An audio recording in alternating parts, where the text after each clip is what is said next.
So I want to talk a little bit about the food for the pre-op and post-op diet. So I've been trying some of the things just to see how I like them and how I handle them. Coming up to this day, today is the official start of that diet where I do need to be. And the reason that they have you on a pre-op diet is mainly to shrink your liver. So your liver, you can get fatty and large when you eat large amounts of food and a lot of calories, and are unhealthy and overweight.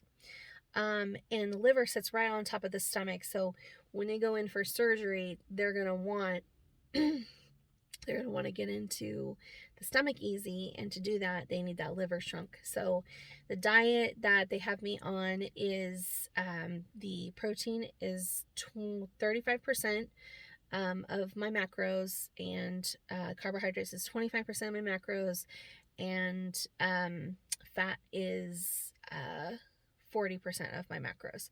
So it comes out to about 60 to 90 grams of protein, and under 100 grams of carbohydrates per day. And I can't remember the fat number. It was lower because fat calories is higher, so the percentage is higher, but the fat calories are high. The grams are low, so I can't remember the exact number. It's pretty low though. And I've done it a couple days, and it's a pretty small portion of food. So the biggest thing being to get in the protein. But the main thing is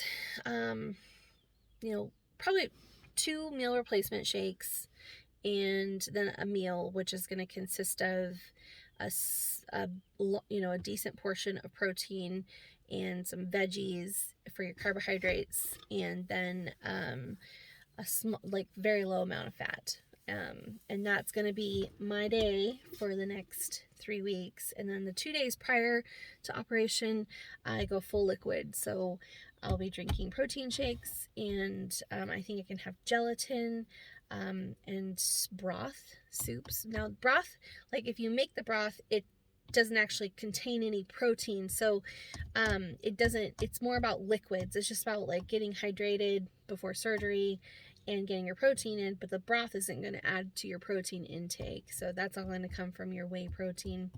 And there's, of course, the Jello. And that's just so your system is clear. You don't want to have food in your system prior to surgery. Now, I have heard that in the States that they require you to be on a liquid diet for 2 weeks prior to surgery, and that seems like hell, like my personal hell. But I mean, it's just because it's liquid, and but they, some of the doctors that I've seen on YouTube, they talk about, oh, well, if you can't do 2 weeks of liquid diet, then you shouldn't have this surgery because you're going to have to do it after, and that's fine. But I think it's really just more about shrinking your liver and losing some excess weight right before surgery, which helps the surgery. But if I were to lose 10% of my body weight before surgery, that's 25 pounds. It's actually fairly doable. Just probably not the healthiest to do it, right? The healthiest way is to really limit those calories and bring in those fluids. But I will be eating probably some shrimp and veggies for my lunch, and having shakes for breakfast and dinner. And I probably will I've been doing some broth. I like that better than bouillon broth. I'll make that chicken, and then add in some collagen protein that I got at Costco. And that's not, collagen protein is not going to actually add to my protein intake, but it is filling, and it makes my stomach feel pretty good. After I eat broth or drink broth with collagen in it, I feel full. So that's going to help me. It's going to be a great snack between, just to kind of help me get through. But yeah, nothing in it.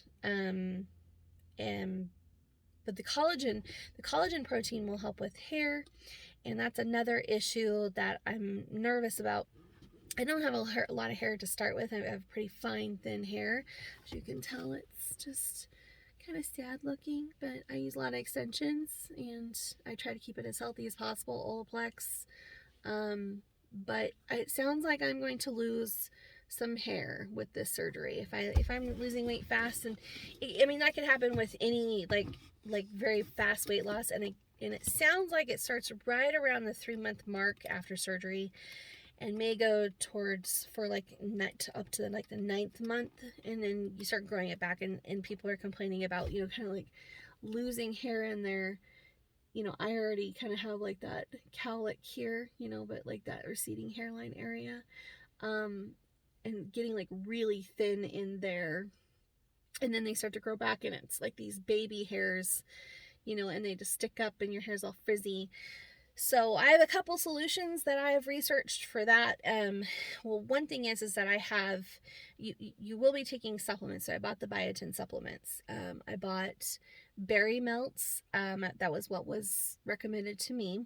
So berry melts, and I bought the multivitamin with iron, calcium, the biotin D3, and I think that's all of them. Yeah. And the biotin is going to help with my hair. And then there's another supplement that you're going to have to take, and that is omeprazole. I don't know if I'm saying it right, but it's for the stomach acid, because your body doesn't know how much stomach acid to make, so it can create a lot of heartburn and gas. So, you know, like, you're gonna be gassy after surgery. I'm nervous about all those things, but I have the solutions ready, so I bought heating pads for that. But the supplements are necessary because you're not getting as much in nutrients as you should be, and your body goes into a somewhat of a state of shock when you're losing as much as you are. You know, when you're losing that initial 30-50 pounds, like, your body's like, what's going on? And in that first year, you know, so but it does, for my understanding, my research, it does level out, and you start to build it back again. I have also grande hair now. The business that like I've used in the past, Grande Lash, which helps to grow my lashes, but they have a product called Grande Hair, and it's a serum that you massage into your scalp, and so I will probably be doing that. I have that ready to go, and I'm gonna massage that into here, just to keep it growing. And that bottle costs $120, so it's not cheap. But I'm a little bit vain about my hair. It's because I don't have very much, and so I try really hard to take care of it. But the other solution that I have is that my hair, I might just chop it and go natural. So no more heat coloring. We'll get there.